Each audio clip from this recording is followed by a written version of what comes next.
মোদি থেকে সরছে হাসিনা, ধরছে শিংপিন জিনের হাত। দীর্ঘদিনের এমন গুঞ্জন অবশেষে সত্যি হতে চলেছে। নতুন একটা সমীকরণের দিকে এগোচ্ছে ভবিষ্যতের বাংলাদেশ। কিন্তু স্বামীর সাথে দীর্ঘ এক যুগের সংসার কি এত সহজেই ভাঙা সম্ভব? বেশ কয়েকটি ঘটনা দেখলেই বোঝা যাবে সরকার এবং বাংলাদেশ সেনাবাহিনী এখন ভারতের প্রভাব মুক্ত হতে শুরু করেছে। চলুন অনুসন্ধান দেখা যাক কি বলে। পদ্মা সেতু বাংলাদেশের এ যাবৎকালের সবচেয়ে বড় উন্নয়ন প্রকল্প। চীনের সহায়তায় নির্মাণাধীন এই প্রকল্পটি সহ বেশ কয়েকটি চীনা প্রকল্পে কর্মরত দেশটির নাগরিকদের একের পর এক অস্বাভাবিক মৃত্যু হচ্ছে। সারা দেশে মাকড়সার জালের মতো ছড়িয়ে থাকা ভারতীয় গোয়েন্দা সংস্থার বিরুদ্ধে এসব খুনের সাথে জড়িত থাকার অভিযোগ উঠেছে। তবে এতদিন ভারতের সহযোগীর দায়িত্ব পালন করা বাংলাদেশি গোয়েন্দা সংস্থাগুলো এসব ঘটনার সঠিক তদন্ত করেনি। কিন্তু সবশেষ ঘটনায় নড়ে চড়ে বসেছে বাংলাদেশি গোয়েন্দা সংস্থাগুলো। গেল 23 জুন পদ্মা সেতু প্রকল্প থেকে চীনা প্রকৌশলী জো জিয়াংকে গুম করে ভারতীয় বাহিনী। ভারত নিয়ন্ত্রিত বাংলাদেশি মিডিয়াগুলো চীনা প্রকৌশলীকে গুমের ঘটনাটি পানিতে নিখোঁজ বলে চালানোর চেষ্টা করলেও সেই রাতে বিজয় কুমার রায় নামে এক ভারতীয় গোয়েন্দা সংস্থার সদস্যকে আটক করে বাংলাদেশ সেনাবাহিনী। তার ঠিক দুদিন পর 25 জুন রাতে পদ্মা সেতুর টোল প্লাজা সংলগ্ন জাজিরার নওডোবা এলাকা থেকে রূপসা রায় নামে আরেক ভারতীয়কে আটক করা হয়, যার বাড়ি ভারতের গুজরাটে। এ নিয়ে গেল কয়েকদিনের মধ্যে প্রায় হাফ ডজন ভারতীয় গোয়েন্দাকে আটক করেছে বাংলাদেশ সেনাবাহিনী। সবশেষ 14 জুলাই ভারতীয় গোয়েন্দা সংস্থার এক নারী সদস্যকে আটক করে সেনাবাহিনী। লক্ষ্য করলে দেখা যাবে এই সবকটি ঘটনা বর্তমান সেনাপ্রধান এস.এম. শফিউদ্দিন তার দায়িত্ব নেবার পরপরই ঘটতে শুরু করেছে।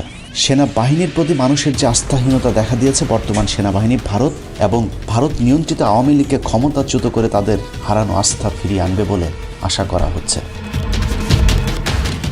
বিষয়টি আরও বেশি পরিষ্কার হয় আইএসপিআরের একটি তড়িঘড়ি সংবাদ বিজ্ঞপ্তিতে। গেল 5 জুলাই ভারতীয় এজেন্ট বাংলাদেশি টিভি পত্রিকাগুলো প্রচার করতে থাকে নতুন সেনাপ্রধানের সাথে ভারতীয় হাইকমিশনারের সাক্ষাৎ হয়েছে। কিন্তু তার দুদিনের মাথায় আন্তঃবাহিনী সংযোগ অধিদপ্তর আইএসপিআর সেই সংবাদের প্রতিবাদ জানিয়ে পাল্টা বিজ্ঞপ্তি পাঠায় সংবাদ মাধ্যমকে। সেই সংবাদ বিজ্ঞপ্তিতে বলা হয়েছে, সেনাবাহিনী প্রধানের সাথে ভারতীয় হাইকমিশনারের সৌজন্য সাক্ষাৎ শিরোনামে একটি সংবাদ বিজ্ঞপ্তি বিভিন্ন প্রিন্ট ও অন্যান্য মিডিয়ায় প্রকাশিত হয়। ওই সংবাদ বিজ্ঞপ্তিতে ভুলবশত উল্লেখ করা হয়েছে যে ভারতীয় হাইকমিশনার সেনা সদরে এসে পৌঁছালে তাকে অভ্যর্থনা জানান সেনাবাহিনী প্রধান জেনারেল শফিউদ্দিন। প্রকৃতপক্ষে সেনাবাহিনী প্রধান তাকে অভ্যর্থনা জানাননি। তাকে অভ্যর্থনা জানিয়েছেন সেনাবাহিনী প্রধানের সামরিক সহকারী। পিলখানা হত্যাকাণ্ডের পর বাংলাদেশ সেনাবাহিনীর যে গৃহপালিত আচরণ এতদিন দেখেছি, তার সাথে এই বিজ্ঞপ্তি একদমই সাংঘর্ষিক। এর মধ্য দিয়ে সেনাবাহিনী তার স্বরূপে ফিরে আসার বিষয়টি একেবারে পরিষ্কার করেছে। ডিজিএফআইয়ের একটি নির্ভরযোগ্য সূত্র জানিয়েছে, আবু তোহা মোহাম্মদ আদনানকে গুমের পর তাকে খুন করে ফেলতে চেয়েছিল ভারতপন্থী সেনা কর্মকর্তারা, কিন্তু সেনাবাহিনীর দেশপ্রেমিক আরেকটি পক্ষ সেটা হতে দেয়নি। এ নিয়ে বাহিনীর বেশ কয়েকজন অফিসারের মধ্যে উত্তপ্ত বাক্য বিনিময়ের ঘটনাও সেদিন ঘটেছে বলে জানা যায়। সবশেষে অবশ্য আদনানকে ভারতপন্থীরা গুম করতে পারেনি। একই ঘটনা ঘটেছে মাওলানা মাহমুদুল হাসান গনবির বেলায়ও। আশা করা হচ্ছে ডিজিএফআইয়ের কার্যালয়ে আটক থাকা আরও অনেকেই মুক্ত হয়ে আসবেন খুব শিগগিরই। ভারতীয় এজেন্ট জেনারেল আজিজের ক্ষমতা শেষ হবার পর থেকে জেগে উঠেছে বাংলাদেশ সেনাবাহিনী। একইভাবে প্রশাসনের প্রতিটি স্তরে মেরুকরণ শুরু হয়েছে। সমীকরণ পাল্টে যাওয়ার এই সময়ে পুলিশের বেশ কয়েকটি ঘটনাও খুবই তাৎপর্যপূর্ণ। এর মাঝে একটি পরিমণির ঘটনা। রাতের ঢাকায় বিভিন্ন বারে গিয়ে মাতলামো করা পরিমণির দৈনন্দিন কাজের একটি অংশ। এটা নতুন কিছু না। বার থেকে উপর লেভেলের খদ্দের ধরে তাদের সাথে রাত কাটানো তার উপার্জনের সবচেয়ে বড় একটি খাত। কিন্তু বোট ক্লাবের ঘটনা ছিল পরিমণি এবং কয়েকজন পুলিশ কর্মকর্তার সাজানো একটি নাটক। ঘটনার মূল উদ্দেশ্য ছিল বোট ক্লাবের সভাপতি বেনজিরকে শায়েস্তা করা, এবং সেটা কিঞ্চিত সফলও হয়েছে। যারা এই কাজটি করেছেন তারা যত বড় শক্তিশালী হোক না কেন, তাদের জন্য ছাড় না দেওয়া হয়। পুলিশের উপর মহল এখন দুটি প্রকাশ্য গ্রুপে বিভক্ত। একটি পক্ষে বেনজির মনিরুল্লাহ, আরেকটি পক্ষে হারুন গঙেরা অবস্থান করছে। প্রধানমন্ত্রীর কার্যালয় থেকে হারুন সহ মোট 6 জন পুলিশের কর্মকর্তাকে সম্প্রতি পদোন্নতি দেওয়া হয়েছে, যা কিনা পুলিশের মহাপরিদর্শক বেনজিরের ইচ্ছার বিরুদ্ধে। বেনজিরের দীর্ঘদিনের সহযোগী মনিরুলকেও তার গুরুত্বপূর্ণ পদ থেকে সরিয়ে গুরুত্বহীন একটি পদে বসানো হয়েছে। সব মিলিয়ে ভারতপন্থী বেনজির এখন দন্তহীন এক বাঘের নাম। তবে বেনজির চাইলেও তার পক্ষে খুব বেশি দূর আগানো সম্ভব না, কারণ শমী কায়সার, বিদ্যা সিনহা, মিম সহ বেশ কয়েকজন চিত্রনায়িকার সাথে আপত্তিকর ভিডিও এখন একটি বিশেষ গোয়েন্দা সংস্থার হাতে। সেনাবাহিনী ও পুলিশের মতো প্রশাসন ও ভারত চীনপন্থী দুটি পক্ষ এখন দৃশ্যমান। সচিবালয়ে ঘটে যাওয়া রোজিনা কাণ্ড যার জ্বলন্ত উদাহরণ। গেল বছর বাংলাদেশে চীনা ভ্যাকসিন ট্রায়ালের অনুমোদন দেওয়া হলেও সচিবালয়ে ঘাপটি মেরে থাকা ভারতীয় এজেন্টরা তা হতে দেয়নি। এরপর ভারতের সেরাম ইনস্টিটিউট থেকে ভ্যাকসিন কেনার জন্য টাকা দেওয়া হলেও ভারত বরাবরের মতোই বাংলাদেশের মানুষের সাথে প্রতারণা করে। এরপর ভেতরে ভেতরে ভারতের সাথে সম্পর্কের চরম অবনতি হলে চীন থেকে আবারও ভ্যাকসিন আনার চুক্তি হয়, কিন্তু সেখানেও বাঁধ সাজে ভারতীয় দালালেরা। অন্যান্য দেশের চেয়ে কম দামে ভ্যাকসিন দেয় চুক্তির সময় বাংলাদেশের কাছে কত দামে চীন তাদের ভ্যাকসিন বিক্রি করছে সে বিষয়টি গোপন রাখার জন্য বাংলাদেশকে অনুরোধ করেছিল চীন। কিন্তু ভারতীয় দালাল মতিউর রহমানের প্রথম আলো পত্রিকা দামের বিষয়টি প্রকাশ করতে উঠে পড়ে লাগে। সেই সূত্র ধরে সাংবাদিক রোজিনাকে সচিবালয়ে পাঠানো হয়েছিল। সচিবালয়ে সেদিন রোজিনার চোরের মতো আচরণে বোঝা যায় নথি চুরি করতেই সচিবালয়ে ঢুকেছিল সে।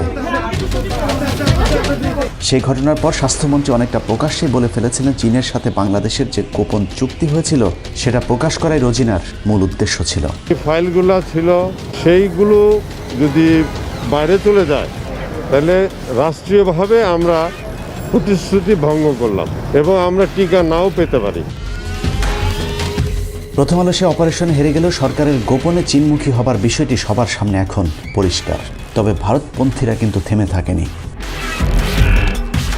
সপ্তাহখানেকের মাথায় মন্ত্রিপরিষদ বিভাগের অতিরিক্ত সচিব শাহিদা আক্তার চীনা টিকার দাম গণমাধ্যমে প্রকাশ করে দেয়। যদিও ঘটনার দিনই শাহিদা আক্তারকে ওএসডি করা হয়, তার ওএসডির বিষয়টি প্রশাসনে চীনের বিজয়কেই ইঙ্গিত করে। অবস্থা বেগতিক দেখে ভারতীয় হাইকমিশনার তড়িঘড়ি করে দেশে ফিরেছেন। যাবার আগে সাংবাদিকদের বলেছেন তিনি নাকি বাংলাদেশের জন্য টিকার ব্যবস্থা করতেই ভারতে যাচ্ছেন। যদিও এরই মধ্যে চীনের সিনোফার্মার ভ্যাকসিনের প্রথম চালান বাংলাদেশে ঢুকে পড়েছে। এদিকে উপরে উপরে ভালো থাকার কথা বললেও ঈদে হঠাৎ করে ভারতীয় গরু রপ্তানিতে নিষেধাজ্ঞা দেয় ভারত। অবাক হবার বিষয় হলো ভারতের বিশ্বস্ত দালাল কথিত স্বরাষ্ট্রমন্ত্রী আসাদুজ্জামান খান কামালও ভারতকে পাল্টা ধমক দিয়েছেন। তোমরা যদি গরু না দাও আমরা আর গরু নিতেও চাই না, কারণ আমরা যথেষ্ট সমৃদ্ধ হয়ে গিয়েছি। হঠাৎ করেই সরকার ভারত থেকে সরে চীনের দিকে কেন শীতল দৃষ্টি দিয়েছেন? এর কারণ সরকারের কাছে এখন বাংলাদেশ ব্যাংকের রিজার্ভ ছাড়া আর কোনো টাকা অবশিষ্ট নেই। সরকারি প্রায় সবকটি ব্যাংক তীব্র অর্থ সংকটে ভুগছে। সরকারি বেসরকারি এমপিওভুক্ত শিক্ষক সহ বেশ কয়েকটি সেক্টরের সরকারি কর্মকর্তাদের বেতন বোনাস দিতে সরকার এখন হিমশিম খাচ্ছে। যদিও এসব ভয়ঙ্কর বিষয়গুলো সরকার গোপন করার জন্য নামকা ওয়াস্তে দরিদ্র দু একটি দেশকে অল্প কিছু টাকা ঋণ দেওয়ার নাটক করছে। মাথাপিছু ৮৬,০০০ টাকা ঋণে জর্জরিত সরকারের টাকা দরকার। অন্য কোনো দেশ বা সংস্থা যখন বাংলাদেশকে লোন দিতে চাচ্ছে না, ঠিক সেই সময় ব্যতিক্রম শুধু চীন। হাসিনার যত টাকা লাগে চীন দিতে মুখিয়ে আছে। অন্যদিকে ভারত এ পর্যন্ত বাংলাদেশকে যত ধরনের অসম চুক্তির ঋণ দিতে চেয়েছে তার মধ্যে মাত্র ২.৭ ভাগেরও কম পরিমাণ টাকা বাংলাদেশকে দিতে পেরেছে।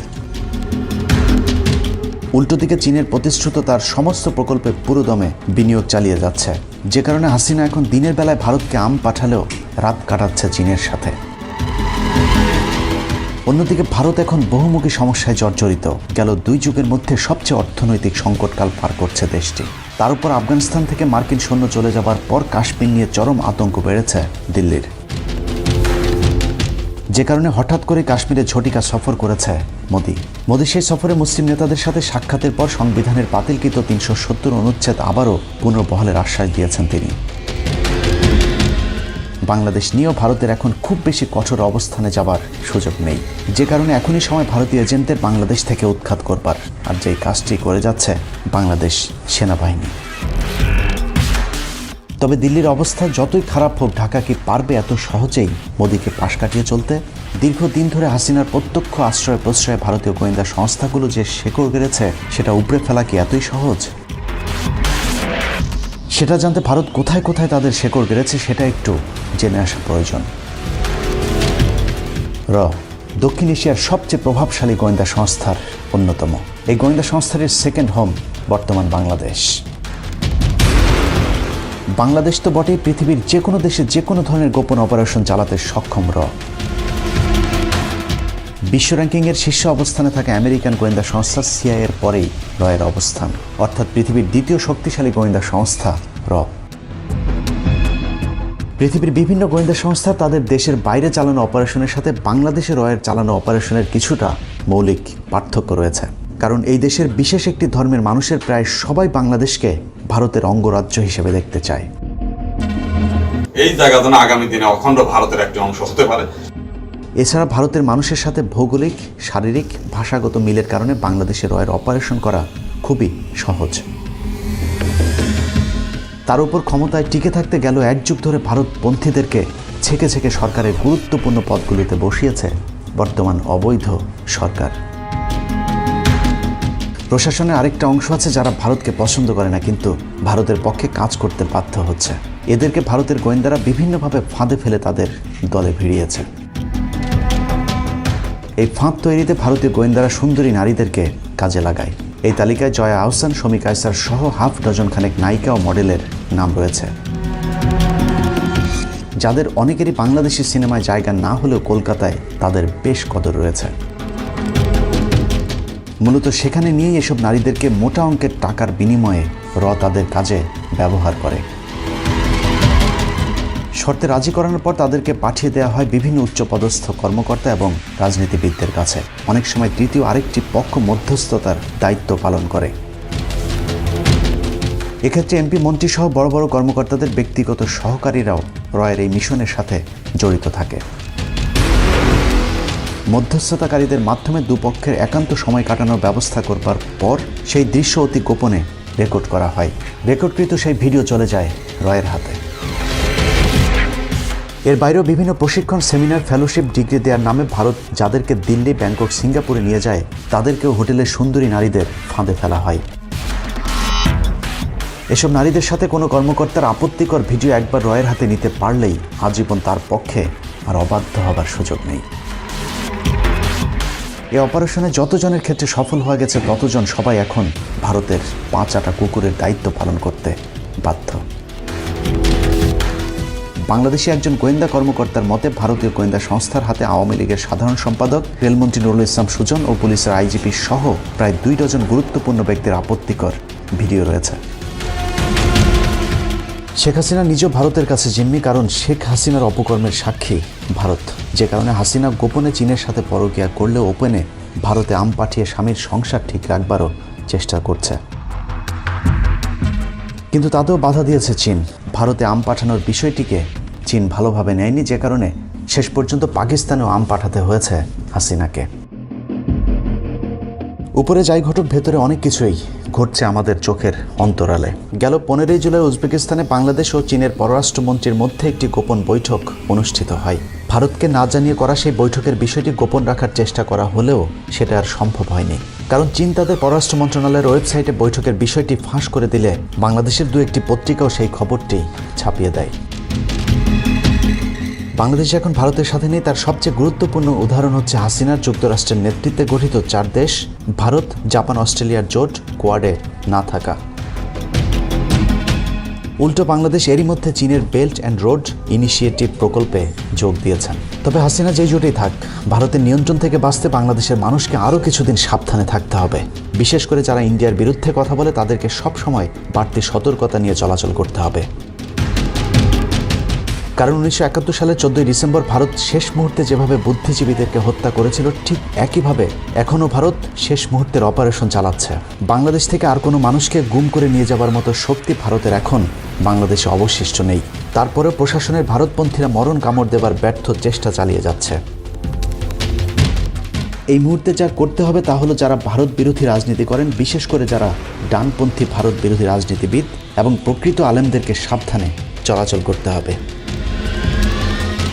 পারতপক্ষে রাতের বেলা বাইরে বের না হওয়া, নিজেদের ব্যবহৃত গাড়িতে ইনডোর আউটডোর ক্যামেরা রেকর্ডিংয়ের ব্যবস্থা রাখা, একা একা কোথাও বের না হয়ে সবসময় সামনে পেছনে নজরদারির জন্য আরও বাড়তি গাড়ি বহর রাখতে হবে। কোনো ধরনের অপ্রীতিকর ঘটনা দেখলেই সেগুলো রেকর্ড করে রাখতে হবে। সবসময় ফোনে ইন্টারনেট কানেকশন রাখতে হবে যেন যে কোনো পরিস্থিতিতে ফেসবুক লাইভে চলে আসা যায়। গুরুত্বপূর্ণ ব্যক্তিদের নামে ফেসবুক গ্রুপ খুলে রাখা যেতে পারে এবং গ্রুপে কয়েকজন অ্যাক্টিভ মডারেটর রাখতে হবে যারা যে কোনো পরিস্থিতিতে গ্রুপ থেকে লাইভে এসে সকলকে জানিয়ে দিতে পারে। রাতের বেলায় যে কোনো কারণে আইনশৃঙ্খলা বাহিনীর পরিচয় কেউ আসলেই ডাকাত বলে হইচই করে মানুষজন জড়ো করতে হবে যেন পুলিশ আটক করলেও বিষয়টি আশেপাশের লোকজন জানতে পারে। বাড়ির ভেতর ও বাইরে অবশ্যই সিসিটিভি ক্যামেরা লাগাতে হবে এবং আইনশৃঙ্খলা বাহিনীর পরিচয়ে যেই আসুক ঘরের ভেতরে ঢোকার আগেই কিছু ভিডিও ক্লিপ কাট করে নিকটজনদের কাছে পাঠিয়ে দিতে হবে। এভাবে অল্প কিছুদিন একটু সচেতন হয়ে চললেই ভারতীয় বাহিনীর যে কোনো অপতৎপরতা ঠেকিয়ে দেওয়া সম্ভব। সেই সাথে মনে রাখতে হবে প্রশাসনে যারা এতদিন ভারতীয় দালালদের কাছে নির্যাতিত হয়েছেন তারাও এখন মাথা চাড়া দিয়ে উঠবে। হাসিনার উচিত হবে দুই নৌকা থেকে সরিয়ে পা একদিকে রাখা, কারণ ভারত যে কারো বন্ধু হতে পারে না সেটার প্রমাণ শ্রীলঙ্কা, নেপাল, ভুটান এবং মালদ্বীপ। যদিও আমরা ভারত, পাকিস্তান কিংবা চীনের নিয়ন্ত্রণের বাংলাদেশ চাই না, আমরা একটি স্বাধীন সার্বভৌমত্ব দেশের অপেক্ষায়।